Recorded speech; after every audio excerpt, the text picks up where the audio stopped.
Today we will solve problem and exercise 10.4 question number 3, 4 etc. Last video में बच्चों हमने जो है एक्सप्लेन किया था और क्वेश्चन नंबर 1 और 2 को जो है सॉल्व किया था 10.7 थ्योरम के बेस पे और हमने जो है थ्योरम को पढ़ा था, थ्योरम को एक्सप्लेन किया था। तो आइए देखते हैं क्वेश्चन नंबर जो है 3 समझते हैं कि क्वेश्चन नंबर 3 को किस तरीके से सॉल्व किया जाता है on the basis of 10.7 theorem. तो बच्चों देखेंगे कि क्वेश्चन नंबर 3 में क्या है कि if two equal course of a circle intersect with each within the circle and prove that the line joining the point of intersection to the center make equal angle with the chords। ठीक है बच्चों, question number 2 और ये 3 दोनों ही क्या है, एक दूसरे के अपोजिट क्वेश्चंस हैं। ठीक है ना। क्वेश्चन नंबर 2 में क्या था कि क्वेश्चन नंबर 2 में जो है ये एंगल्स जो थे ना, ये क्या था, ये गिवन था। ठीक है, बट हियर एंगल क्या है, गिवन नहीं है। ठीक है, तो हमें उस वाले जो क्वेश्चन नंबर 2 था उसमें हमें यहाँ से सेगमेंट्स को प्रूफ करना था, यहाँ से इक्वल टू ये और ये सेगमेंट इक्वल टू ये और ये दिस इक्वल टू दिस, ये प्रूफ करना था इन लास्ट क्वेश्चन में। तो हियर व्हाट OTV यानी UOTV this angle equal to this angle we have to prove. Okay, इसमें प्रूफ करना है इस सर्कल में, यानी कि हमारे पास एक गिवन सर्कल है। ठीक है, जिसमें क्या है, टू कोड intersect to each other at T पे एक दूसरे को इंटरसेक्ट कर रहा है। तो कह रहे हैं इनके सेगमेंट्स क्या हैं, इक्वल हैं। तो प्रूफ करके दिखाइए कि इसके एंगल भी क्या है, इक्वल है। Now let's see. तो क्या है यहाँ तक देखिए बच्चों सब गिवन है आपको। क्या है यहाँ तक एक सारी चीज क्वेश्चन में है कि लेट मान है late PQ and RS are two equal chord of given circle and they are intersection each other at point T. This is given in a questions। ठीक है, यहाँ तक क्वेश्चन में गिवन है। तो अब हम क्या करेंगे इसमें कि draw perpendicular OV and OT on the chords। ठीक है, we will draw OV on the perpendicular PQ and OU perpendicular RS। दो लाइन हम ड्रॉ करेंगे, OV ड्रॉ कर लेंगे और OU ड्रॉ कर लेंगे। अब देखिए OV क्या है, किस पे परपेंडिकुलर है, PQ पे, और OU जो है वो RS पे परपेंडिकुलर है। तो नाउ इस तरीके से बच्चों क्या है, ये दो ट्रायंगल बनेगा OVT and OU2। तो ये और ये इन दोनों को कॉन्ग्रुएंट प्रूफ करेंगे। तो ये कॉन्ग्रुएंट कैसे प्रूफ हो जाएगा, देखिए यहाँ पे। ठीक है ना, दो ट्रायंगल है। देखिए OV इक्वल टू OU हो जाएगा। क्या है, इक्वल कोड of circle are equidistant from the centre. ठीक है, मैं लास्ट वीडियो में बताया था कि ये जो होता है आपका OV इक्वल टू OU कैसे हो जाता है। ठीक है ना, जो ये सेंटर है, ठीक है ना, जो इक्विडिस्टेंस पॉइंट है ना सर्कल का, यानी यहाँ से जो लाइन ड्रॉ करेंगे ये ऑलवेज इक्वल होगा सेंटर से यहाँ तक। ठीक है ना। दूसरा क्या है, OVT और OU2 देखेंगे आप। OVT ये देखिए 90 डिग्री है और OU2 ये भी 90 डिग्री है। तो ईच एंगल क्या है, 90 डिग्री लिख देंगे। और OT देखिए दोनों में ही कॉमन है। ठीक है ना, इन दोनों ट्रायंगल में क्या है, ये OT कॉमन है, ये कॉमन लाइन है, तो इसलिए OT कॉमन कर दिया।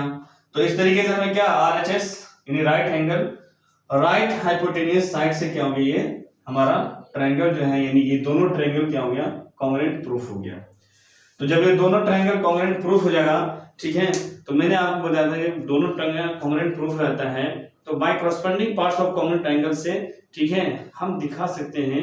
ठीक है, क्या वी शो एनी एंगल्स, ठीक है, एनी साइड्स। तो हम एंगल दिखा दें OTV इक्वल टू OTU, ये हमारा क्या हो गया, CPCT से प्रूफ हो गया। इस क्वेश्चन में बच्चों यही प्रूफ करना था। ठीक है ना। तो अब आइए क्या है, ये क्वेश्चन था, आप इसको अच्छे से देख लीजिए। ठीक है ना, और इसको क्या है बच्चों, क्या है कि मैं आपको जो है इसको 2-3 बार इसको अच्छे से प्रैक्टिस करना है। अंडरस्टैंडिंग करना बहुत ही इजी है बच्चों, कुछ नहीं है। देखिए इस क्वेश्चन में क्या है कि बस ये दो ट्रायंगल ले लिया और दोनों को कॉन्ग्रुएंट प्रूफ कर दिया। कॉन्ग्रुएंट प्रूफ करने के बाद CPCT से एंगल को इक्वल दिखा दिया। ठीक है ना।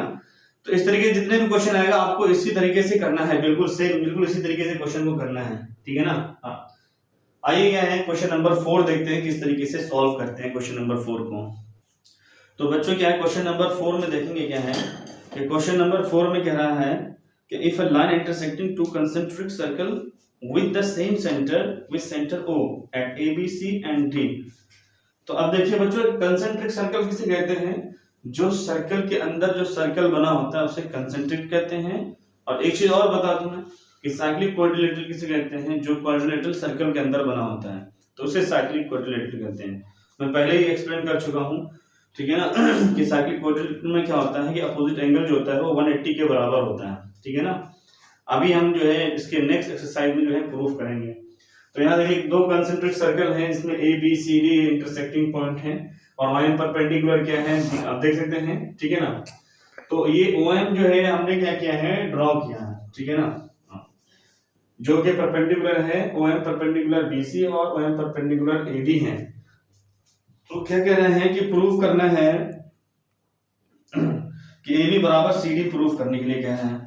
तो देखिए AB बराबर CD कैसे होगा, यहाँ देख सकते हैं हमें प्रूफ करना है इस क्वेश्चन में कि ये AB बराबर CD प्रूफ करना है। तो देखिए बच्चों कितना इजी है, करना क्या है आपको कि हमने OM एक लाइन ड्रॉ कर दिया जो कि OM परपेंडिकुलर है, ठीक है, किस पे, BC पे।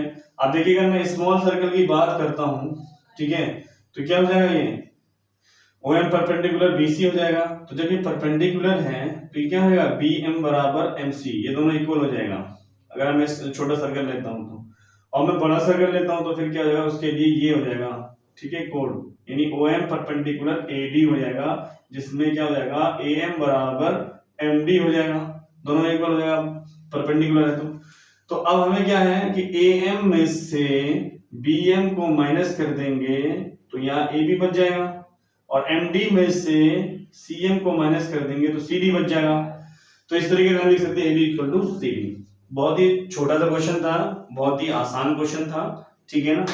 ये देखिए आप BM बराबर MC है, क्यों है BM बराबर MC, क्योंकि OM परपेंडिकुलर है ऑन लाइन BC पे, और सर AM बराबर MD इसलिए है क्योंकि आपका जो है OM परपेंडिकुलर है क्या AD पे है, इसलिए जो है ये इक्वल हो गया।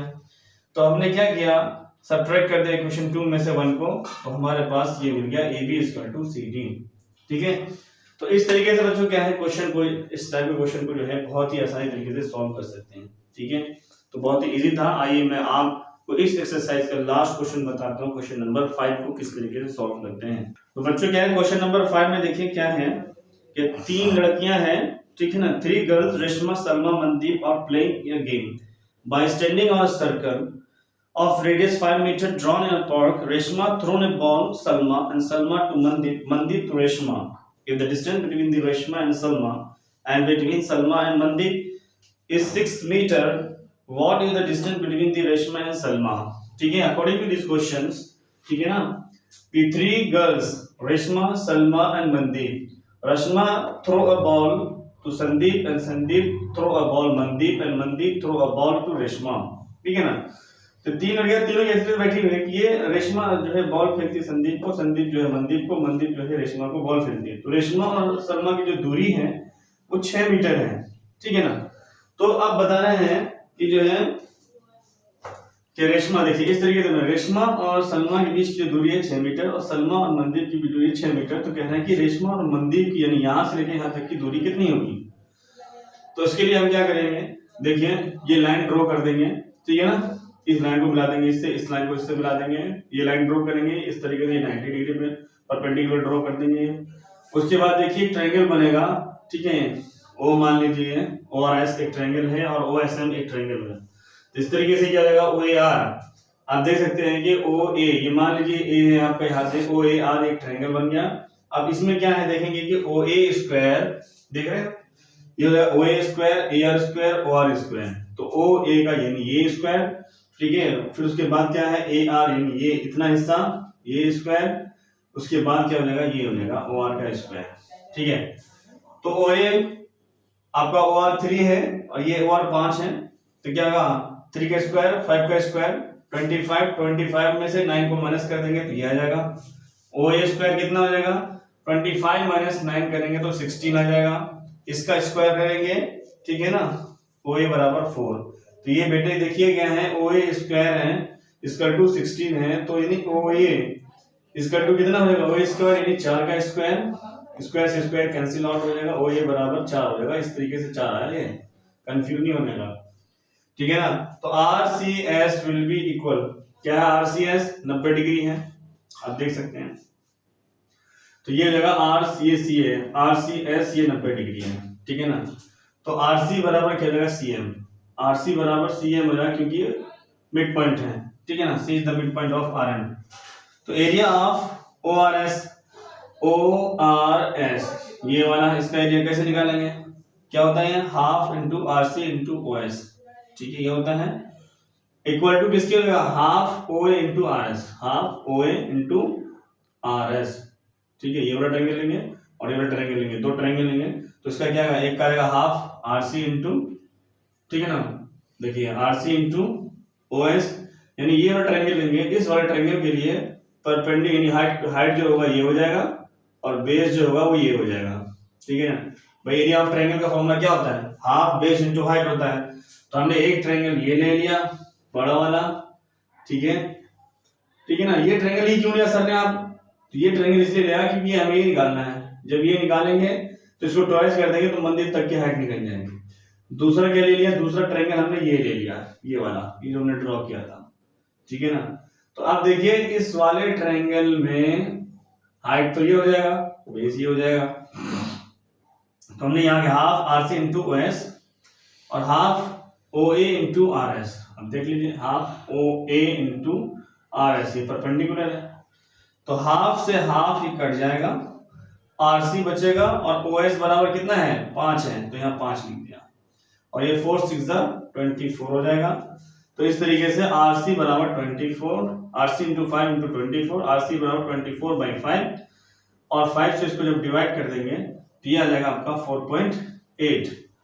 अब जब यहां से लेके यहां तक अगर 4.8 है और अगर मैं इसको ट्वाइस कर दूं तो क्या ये पूरी हाइट नहीं है, पूरा डिस्टेंस नहीं है ना यहां से यहां तक, ये पूरी डिस्टेंस हो जाएगी कितना 2 से मल्टीप्लाई 4.8 इंटू 9 ये आ जाएगा आंसर 9.6, ठीक है, 9.6 आंसर है। तो इस तरह के क्वेश्चन को बच्चों ऐसे ही सॉल्व करना है, सिर्फ अंडरस्टैंडिंग करना है। This question is very easy question, ठीक है, बहुत ही आसान क्वेश्चन है।